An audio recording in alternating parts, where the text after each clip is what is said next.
मृत्यु के समय रावण की उम्र कितनी रही होगी? 60-70 साल, 150-200 साल, 1000-1200 साल या उससे भी ज्यादा? इस बारे में बहुत कुछ जाना पढ़ा जा सकता है, लेकिन रावण के बारे में एक दिलचस्प बात ऐसी है जिसका जिक्र कम ही होता है, और वो बात यह है कि अगर रावण की प्रेयसी ने जीवन के आरंभ में 2-2 बार उसकी जान न बचाई होती तो किस्सा ही शायद कुछ और होता। आइए उस दिलचस्प बात के बारे में जानें। तो हुआ ये कि एक बार रावण अपनी प्रेयसी से मिलने दल बदल रथ पर जा रहा था कि उसे रास्ते में एक भयानक दृश्य देखा। अर्जना का तट आया। तट पर एक सघन मनोरम वन था। वन में अनेक ताल तमाल हिंताल के वृक्ष थे, हरिण थे, पक्षी थे, उनका कलरव था। स्थान स्थान पर वहां इस समय अग्निदाह हो रहा था। कुछ हाथ पैर गर्दन कटे शव पड़े थे। स्त्रियों के शंखचूड़, गुंजामाल, वस्त्रखंड, स्वर्ण वलय टूटे फूटे इधर उधर पड़े थे। टूटे हुए शक्ति, परशु, खड्ग और मरे अधमरे पशु सिसक रहे थे। रावण ने रथ से उतरकर देखा।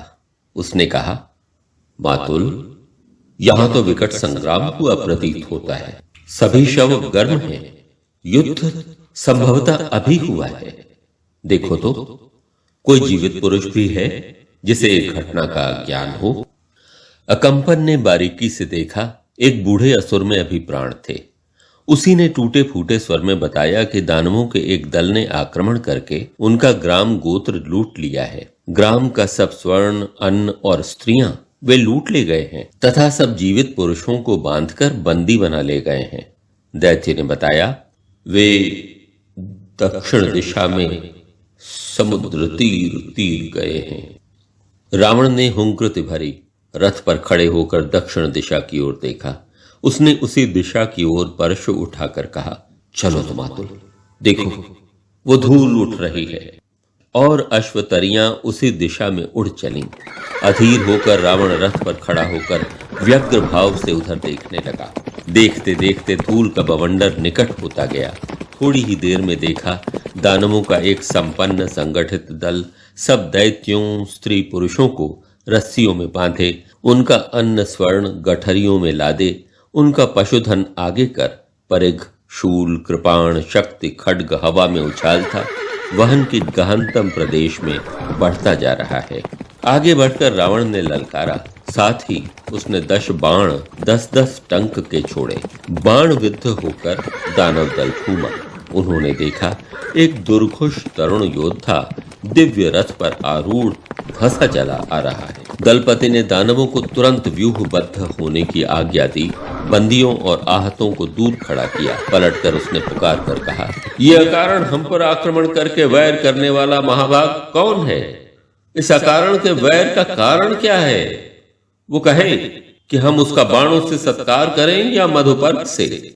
रावण ने कहा, मैं रक्षाधिप वैश्रवण रावण हूं, इन सब द्वीप समूहों का स्वामी। तुमने मेरे द्वीप पर अनाचार किया है। कहो, तुम्हारा ग्राम गोत्र कहां है? इसी द्वीप के उस ओर हमारा द्वीप है और गोत्र भी है, परंतु तुम कैसे इस द्वीप के स्वामी हो? द्वीप का अधिपति वज्रनाभ है, वो हमारा मित्र है। वज्रनाभ का सिर इसी परशु से मैंने गत रात्रि काट कर द्वीप पर अपना अधिकार किया है। सो अब तक तुमने यदि राक्षसपति रावण दशग्रीव का नाम न सुना हो तो अब सुनो और जान लो कि आज से ये बाली द्वीप रक्ष संस्कृति के अधीन है।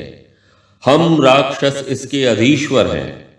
जो कोई हमसे सहमत है उसे अभय, जो सहमत नहीं है उसका इसी परशु से इसी क्षण शिरच्छेद होगा। दानवेंद्र का नाम मकराक्ष था। वह बाली द्वीप के आसपास के छोटे छोटे द्वीपों का स्वामी था। नागराज का वो मित्र था। वह एक तेजस्वी योद्धा था। उसने कहा, अरे विश्रवा के पुत्र, तू तो बड़ा ही धृष्ट दीख पड़ता है। क्या दानवों से भी तू भय नहीं खाता? तू वीर और प्रियदर्शन है, पर तूने हमारे मित्र नागपति वज्रनाभ को मारा है। इसका दंड मैं तुझे दूंगा। इसके अतिरिक्त तूने मेरे काम में प्रत्यवाय किया है। आज मैं तेरे ही स्वादिष्ट मांस का भोजन करूंगा। बोल, मरने से प्रथम तू क्या चाहता है? मैं मकराक्ष दानवराज हूं। कह, तुझ शत्रु का क्या प्रिय करूं? दानवराज मकराक्ष, भले मिले। आपका नाम मैंने सुना। युद्धम देहि। मैं आपसे युद्ध मांगता हूं, पर आप विरथ हैं, इसलिए मैं रथ पर नहीं लड़ूंगा। रावण रथ से कूद पड़ा। दानव ने कहा, नहीं विश्रवा मुनि के पुत्र, तू रथ पर ही रह। हम विरथ हैं, पर संख्या में बहुत हैं। तू एकाकी है, सो रथ पर अयुक्त नहीं है। परंतु रावण ने स्वीकार नहीं किया, अकंपन की बात भी नहीं मानी। उसने कहा, मातुल, तुम खड़े रहकर मेरा युद्ध देखो। इतना कहकर वह अपना परशु घुमाता हुआ दानवों के दल में घुस गया और रणोन्मत्त हो दानवों के सिर अपने परशु से काटने लगा। दानव भी तोमर, भिंदीपाल आदि शस्त्र ले रावण पर टूट पड़े, पर रावण इससे तनिक भी भयभीत न हुआ। यह देख दानवेंद्र ने 5 तोमरों से रावण पर प्रहार किया। इससे रावण रक्त में सराबोर हो गया, परंतु उसे तनिक भी संभलने का अवसर न दे दानवेंद्र ने यमदंड के समान भारी मुग्दर घुमाकर रावण के वक्ष पर प्रहार किया। इससे रावण रक्त वमन करने लगा और थोड़ी ही देर में मूर्छित हो पृथ्वी पर गिर गया। दानव सेना हर्ष से चीत्कार कर उठी। मकराक्ष ने कहा, अब इस मत्त गयंत को लौह श्रृंखलाओं में बांध लो। परंतु इसी समय रावण चेतन हुआ। क्रोध से थरथराता रावण फणी की भांति हुंकार करके खड़ा हुआ और उसने प्रचंड वेग से मकराक्ष पर शक्ति चलाई। शक्ति के छाती पर लगते ही दानवेंद्र घूमकर पृथ्वी पर गिर गया। यह देख हाय हाय करते बहुत से दानवों ने अपने राजा को घेर लिया। क्रुद्ध रावण ने उनका इस प्रकार दलन करना प्रारंभ किया कि वे जिसका जिधर सिंह समाया भाग खड़े हुए। इसी समय दानवेंद्र की मूर्छा टूटी। उसने अपनी भागती हुई सेना का निवारण किया। फिर रावण से कहा, वीर विश्रवा पुत्र, तू धन्य है। तेरे वीरत्व पर मैं प्रसन्न हूं, परंतु तुझ एकाकी विरथ रथी से हम सबका युद्ध करना न्याय संगत नहीं है। इसलिए वीर, तू हम में से जिसे चाहे उसी से द्वंद्व युद्ध कर। रावण ने मुंह का रक्त पोंछते हुए कहा, ऐसा ही सही। तब दानवेंद्र मकराक्ष स्वयं ही मेरे साथ युद्ध करके मेरी प्रतिष्ठा बढ़ाएं। यह सुनकर दानवेंद्र ने कहा, तथास्तु। दोनों वीर गदा लेकर परस्पर गुथ गए। उनकी गदाएं जब आपस में टकराती थीं, तो उनमें से अग्निस्फुलिंग निकलता था तथा बड़ा घोर शब्द होता था। दोनों वीर एक दूसरे के वक्ष को ताक ताक कर वार करना चाहते थे, परंतु दोनों में से कोई किसी को अवसर न देता था। बहुत देर तक यह असह्य युद्ध होता रहा। अंत में अवसर पाकर दानव मकराक्ष ने गदा घुमाकर रावण के वक्ष पर प्रहार किया। प्रहार से गदा के 2 टुकड़े हो गए। रावण दर्द से कराह कर भूमि पर गिर गया और रक्त वमन करता हुआ मूर्छित हो गया। दानवेंद्र मकराक्ष ने उसे अच्छी तरह रस्सियों से जकड़कर बांध लिया। यह देख अकंपन रथ को त्याग हाथ में शूल ले आगे बढ़ा। दानवेंद्र मकराक्ष ने कहा, अब तुम्हें प्राण देने से क्या प्रयोजन है वीर? हमने अपने पराक्रम से द्वंद्व युद्ध में वैश्रवण रावण को बंदी किया है। तुम्हें उचित है अपनी नगरी को लौट जाओ। रावण ने मूर्छा भंग होने पर अपने बंधन देख अकंपन से कहा, मातुल, मातामह से कहना मकराक्ष दानव ने मुझे द्वंद्व युद्ध में बंदी बनाया है। अकंपन भी कुछ सोचकर रुक गए। दानव रावण को बांधकर सब बंदियों के साथ समुद्र तीर पर ले चले। समुद्र तट पर तरणियां बंधी थीं।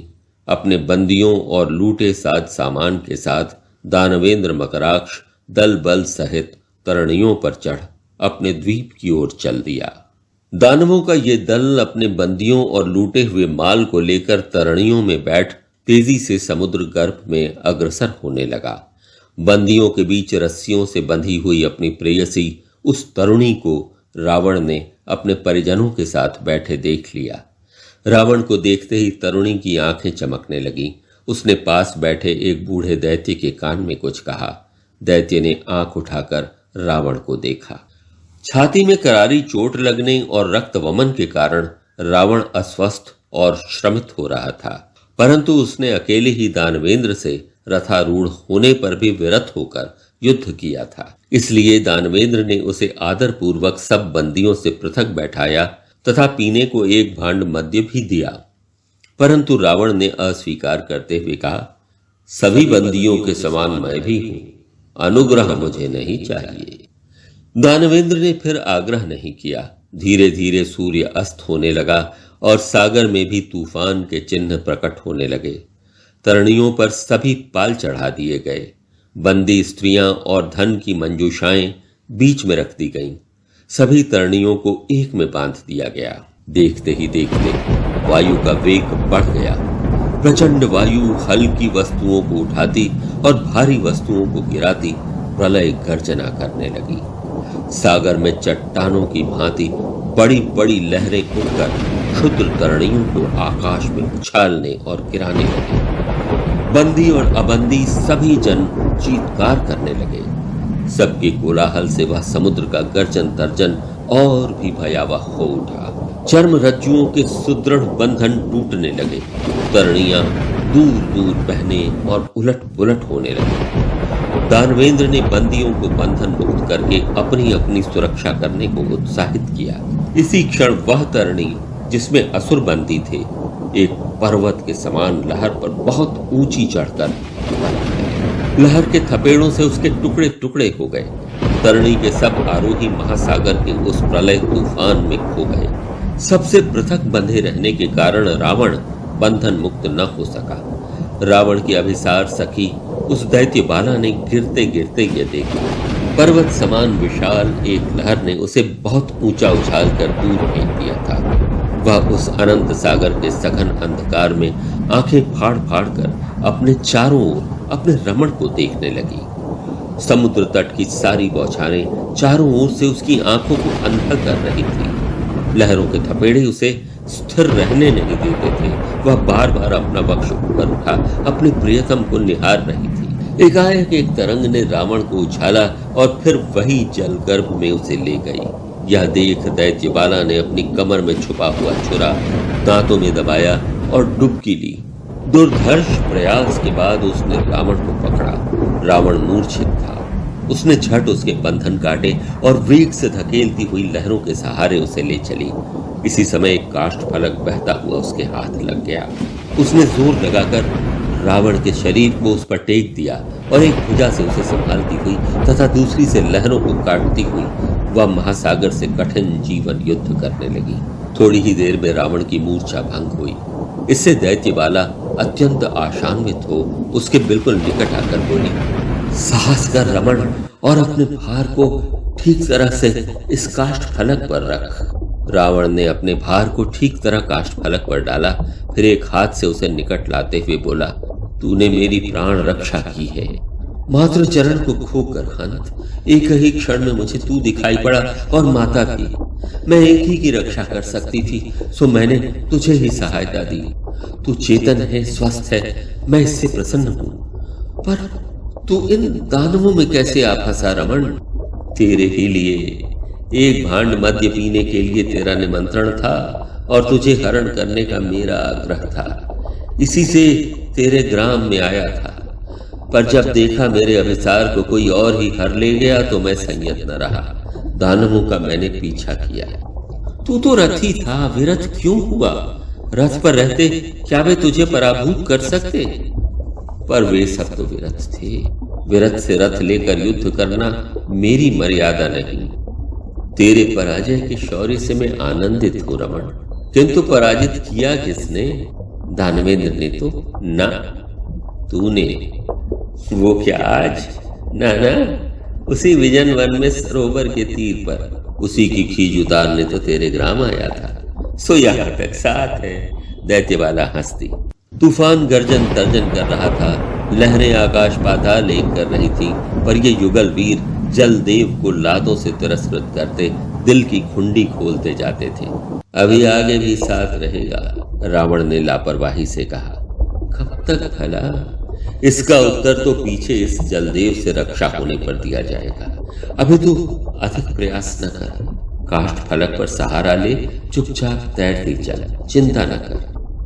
मुझे भय था कि अब कहां तू मिलेगा। एक क्षण भी मैंने तुझे नहीं भुलाया और अवकाश पाते ही मैं तेरे लिए भागा आया हूं। तू वीर है रमण, किंतु आज रात ही कहीं जल समाधि हुई तो मैं प्रसन्न हूं, हो जाए। नहीं, मेरा कार्य अभी संपूर्ण नहीं हुआ। मैं इस दानव को जय किए बिना लौटूंगा नहीं। क्या तू इतना संपन्न है? ऐसी तेरी सामर्थ्य है? अभी बहती चल, अपने को डाल दे इस काष्ठ फलक पर और मेरे कंठ में डाल दे अपने भुज मृणाल। बस चिंता न कर। दोनों ही उस अगम महासागर में उस क्षुद्र काष्ठ फलक के सहारे तैरते जा रहे थे। आहत और अशक्त रावण थक गया था, पर उसका साहस अपूर्व था। इसी समय अचानक तरुणी ने चीत्कार करके कहा, वो काली वस्तु क्या है? देख। रावण ने सिर उठाकर देखा, भुनभुनाते हुए कहा, तरणी है। दोनों ने प्रयास करके तरणी को अधिकृत कर लिया।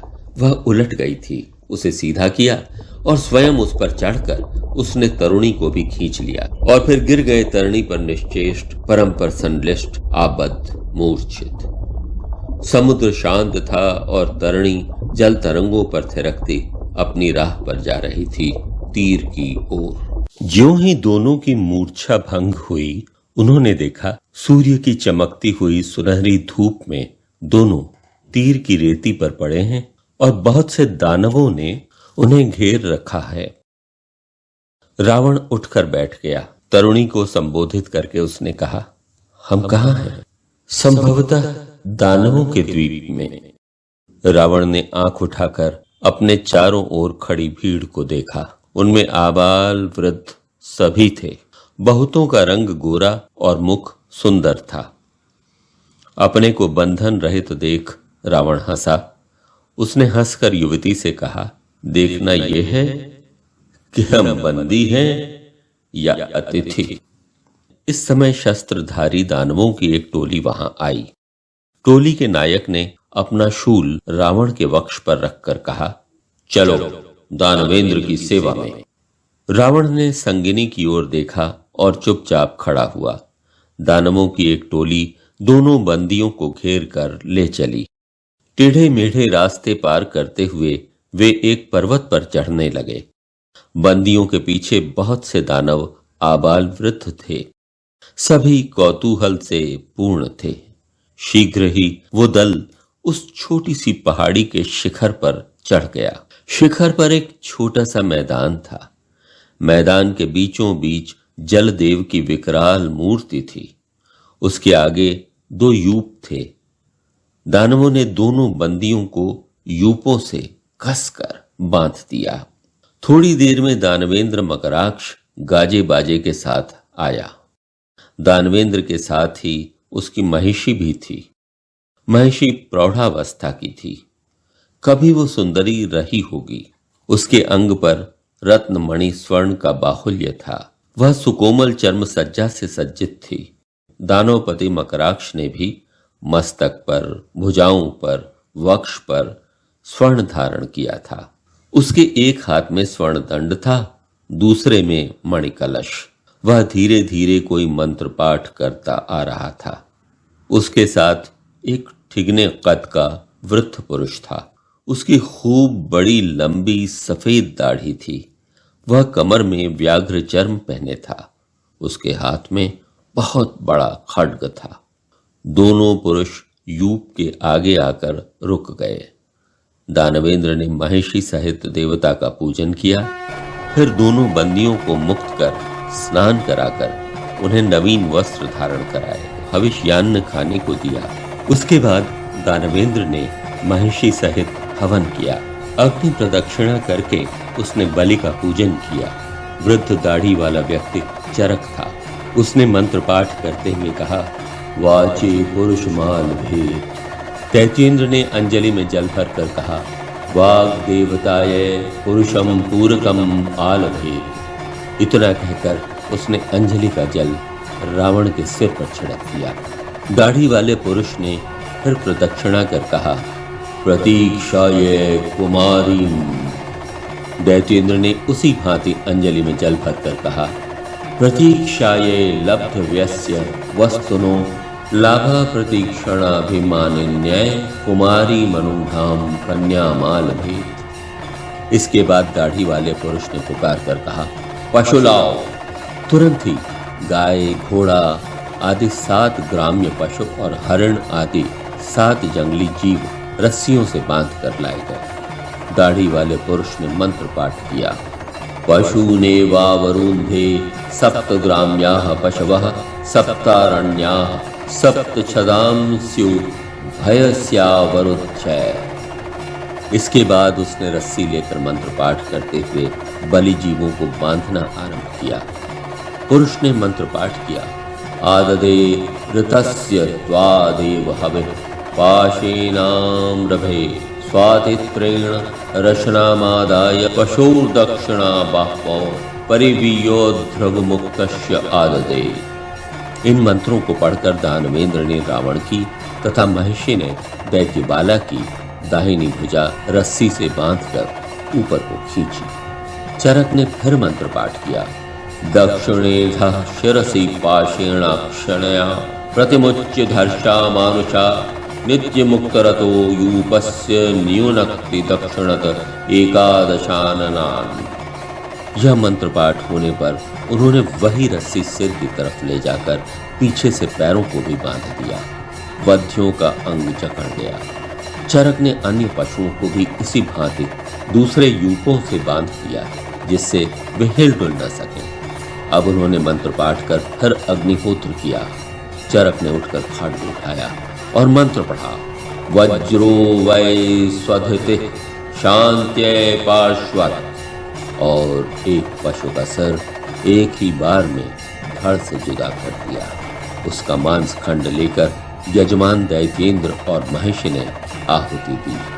इसी प्रकार मंत्र पाठ करके एक एक कर सभी पशुओं को मार मार कर यज्ञ करना आरंभ कर दिया। उस समय बहुत से दानव वहां आ जुटे थे। उनमें बहुत से उन मारे हुए पशुओं की खाल उधेड़ उधेड़ कर उनका मांस साफ करके बड़े बड़े भांडों में भरकर चूल्हों पर चढ़ाने लगे। चरक ने मंत्र पाठ किया, सुकृताच्छमितारः कृवन्तूत मेघम श्रूतपाकम पचन्तु। इसके बाद अब दानवेंद्र मकराक्ष विकराल खांडा हाथ में लेकर रावण के सम्मुख आया। उसने कहा, अरे विश्रवा मुनि के पुत्र, वाणी के देवता के लिए, जलों के देवता के लिए, अलभ्य वस्तु उपलब्ध होने के लिए मैं तेरी बलि देता हूँ। अंतरिक्ष के देव प्रसन्न हो, जल के देवता प्रसन्न हो, तुझे स्वर्ग मिले, यह पूत खड्ग तुझे पूत करे। महिषी ने दैत्यबाला के सम्मुख आकर कहा, लब्ध प्रतीक्षा देवता के लिए तुझे बलि देती हूँ। उसने अपने खड्ग की नोक से उसे छूते हुए अक्षत उस पर फेंके। इसके बाद चरक ने उन्हें पुष्पमाला अर्पित की और सौत्रामणि सुरा दी। बहुत से बाजे जोर से बज उठे। सुरा पीकर रावण चेतन हुआ। आसन्न विपत्ति को उसने देखा। सामने दूर समुद्र के शांत जल पर क्षितिज के उस छोर पर जाकर उसकी आंखें ठहर गईं। आशा और उल्लास से उसका हृदय धड़कने लगा। उसने देखा नील जल राशि पर सुदूर क्षितिज के पास श्वेत श्वेत धब्बे दिख रहे हैं। उसने नेत्रों के संकेत से दैत्य कुमारी को भी बता दिया। उसके होठों के स्फुरण से तथा नेत्रों के आह्लाद से वो समझ गई कि कुछ आशाजनक संदेश है। थोड़ी ही देर में उसने देखा बहुत से पोत अपने पाल उड़ाए इधर बढ़े आ रहे थे। दानवों का उधर ध्यान न था। वे जोर जोर से बाजे बजा और चिल्ला रहे थे। चरक मंत्र पाठ कर रहा था। नरबलि की पूरी तैयारी हो चुकी थी। खड्ग मंत्रपूत किए जा रहे थे। कुंड में बहुत सी चर्बी, तिल, मांस और ईंधन जल रहा था। बड़े बड़े भांडों में बलि हुए पशुओं का मांस पकाया जा रहा था। उस भीड़ भाड़ में सब कुछ अव्यवस्थित सा दिख रहा था। अब चरक की आज्ञा से दैत्येंद्र खड्ग लेकर रावण का वध करने आगे बढ़ा। यूप से बद्ध रावण ने अपनी आंखें फैलाकर फिर विस्तृत समुद्र की ओर देखा। अनगिनत तरणियां तीव्र गति से चली आ रही थी। रावण ने कहा, दानवेंद्र से मेरा एक अनुरोध है, वो धर्मानुबंधित है। वो क्या है? मैं मुनि कुमार हूं, मुझे वेद पाठ करना है। सो तू कर, पर अधिक समय मैं ठहर नहीं सकता। वेद पाठ से दानवेंद्र का भी कल्याण होगा। चरक से पूछो। चरक ने दाढ़ी पर हाथ फेर कर कहा, विश्रवा मुनि का पुत्र ठीक कहता है, वह वेद पाठ करे। रावण ने उच्च स्वर से वेद पाठ करना प्रारंभ किया, परंतु तरणियां अभी बहुत दूर थी। मकराक्ष ने कहा, बस अब और नहीं ठहर सकता। वह खड्ग लेकर आगे बढ़ा। रावण की दृष्टि में व्यथा व्याप गई। दैत्यबाला की दृष्टि भी उन्हीं तरणियों पर थी। संकट समुपस्थित देखकर उसने कहा, मैं कुमारी हूं, दैत्य कन्या हूं, लब्धव्य की प्राप्ति के लिए पहले मेरी बलि हो। चरक ने हाथ उठाकर कहा, कुमारी मनुधाम कन्या माल भेद। उसने महिषी की ओर संकेत किया और यज्ञपूत खड्ग महिषी को दिया। महिषी खड्ग लेकर आगे बढ़ी। रावण कुछ प्रतिक्रिया करे इससे प्रथम ही दानव महिषी का खड्ग बलि पर पड़ा। दैत्य बाला का सिर कटकर नीचे लटक गया। धड़ से रक्त की धारा उमड़ चली। रावण के नेत्रों में अंधकार छा गया। यूप को उखाड़ने और बंधन मुक्त होने के उसके सारे ही प्रयत्न निरर्थक गए। दानवों ने देखते ही देखते दैत्य बाला का सिर काटकर यज्ञ वेदी पर चढ़ा दिया। चरक ने मंत्र पढ़ा, आदत ऋतस्य त्वादेव हवे। देखते ही देखते दैत्य बाला के छटपटाते शव के दानवों ने टुकड़े टुकड़े कर डाले। मांस खंडों को एक बड़े भांड में भरकर पाक करने के लिए आग पर चढ़ा दिया। चरक ने मंत्र पढ़ा, शुक्लोदन शुक्ल पुष्पम शुक्ल सप्त ध्वजा सप्त प्रदीपा सप्त स्वस्तिका सप्त वाटिका सप्त शश्लिका सप्त जम्बुडिका सप्त मुस्तका गंधम पुष्पम तांबूलम मांसम सुराग्रभक्तम च बलिर्दातव्यः ततः संपद्यते शुभम। रावण का सारा अंग जड़ हो गया। इस काम में बहुत समय व्यतीत हो गया, अतः रावण के भाव परिवर्तन को किसी ने नहीं देखा। अब चरक ने मंत्र पढ़ा, वाचे पुरुषमाल भेद। मकराक्ष चरक के हाथ से पूत खड्ग लेने को आगे बढ़ा, परंतु इसी समय एक बाण चरक के हलक और तालू को फोड़ता हुआ निकल गया। मकराक्ष ने देखा, अनगिनत राक्षसों ने चारों ओर से वह यज्ञ स्थल घेर लिया है और वे चारों ओर से बाण वर्षा करते तथा दानवों का निर्दय संहार करते बढ़े चले आ रहे हैं। यह देखते ही मकराक्ष ने अपनी बगल में पड़ा नरसिम्हा फूका। पार्वत्य उपत्यकाओं तथा नगर वीथियों से सहस्रों दानवों के दल निकल निकल कर राक्षसों से भिड़ गए। एक तुमुल संग्राम छिड़ गया। मकराक्ष वही मंत्रपूत यज्ञ खड्ग लिए हुंकार कर शत्रुओं पर पिल पड़ा। अकस्मात अकंपन उछलकर शक्ति लेकर मकराक्ष के सम्मुख आया। रावण ने चिल्लाकर कहा, उसे मेरे लिए छोड़ दो मातुल, दानवेंद्र मेरा पशु है। और क्षण भर ही में उन्मुक्त होकर रावण ने अकंपन के हाथ से शक्ति लेकर मकराक्ष के हृदय में फूल दी, परंतु मकराक्ष उछलकर बगल में हट गया। इससे प्रहार पूरा न पड़ा। अब वह एक परिघ लेकर रावण पर दौड़ा। रावण ने वज्र के समान तोमरों के निरंतर आघात से मकराक्ष को जर्जर कर दिया। मकराक्ष लहूलुहान होकर भूमि पर गिर गया। इस पर अनगिनत दानवों ने शक्ति, परिघ, शूल, मुद्गर लेकर रावण पर संयुक्त आक्रमण किया। यह देख सुमाली दैत्य गदा हाथ में ले उन पर टूट पड़ा। दैत्यपति की भीषण गदा की चोट से दानव झटपट मरने लगे। मकराक्ष उनकी लोथों में ढप गया, परंतु रावण ने उसका पैर खींचकर बाहर निकाला, फिर उसे अपने सिर के चारों ओर घुमाया और भूमि पर दे मारा। मकराक्ष का सिर फट गया, फिर भी वो मरा नहीं। पड़े ही पड़े उसने रावण का पैर खींचकर उसे गिरा दिया। अब दोनों योद्धा परस्पर उठ गए। रावण ने मकराक्ष का कवच नाखूनों और दांतों से चीर डाला तथा दोनों वीर निरस्त्र हो मुक्कों और लातों से एक दूसरे को मारने तथा गुथ कर लुढ़कने लगे। रावण ने क्रोधोन्मत्त होकर इस प्रकार दानव को मथा जैसे आटा गूंथा जाता है। मकराक्ष ने बल लगाकर रावण को दूर धकेल दिया, परंतु रावण ने उछलकर एक लात दानव की छाती में मारी। लात खाकर दानव रक्त वमन करने और कराहने लगा। अब रावण ने मुक्के मार मार कर उसकी पसलियां तोड़ डाली। दानव की जीभ बाहर निकल आई, वह हाँफने लगा।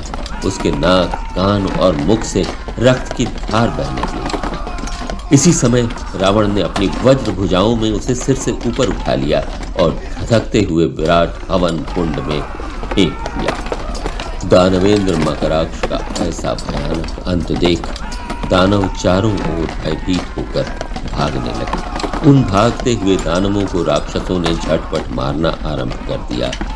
शेष दानवों ने शस्त्र भूमि पर रख भूमि में गिरकर प्रणिपात किया। रावण ने हाथ का खड्ग हवा में उठाकर कहा, वयम रक्षामः। सब कोई सुनो, आज से ये सुम्बा द्वीप और दानवों के सब द्वीप समूह रक्ष संस्कृति के अधीन हुए। हम राक्षस इसके अधीश्वर हुए।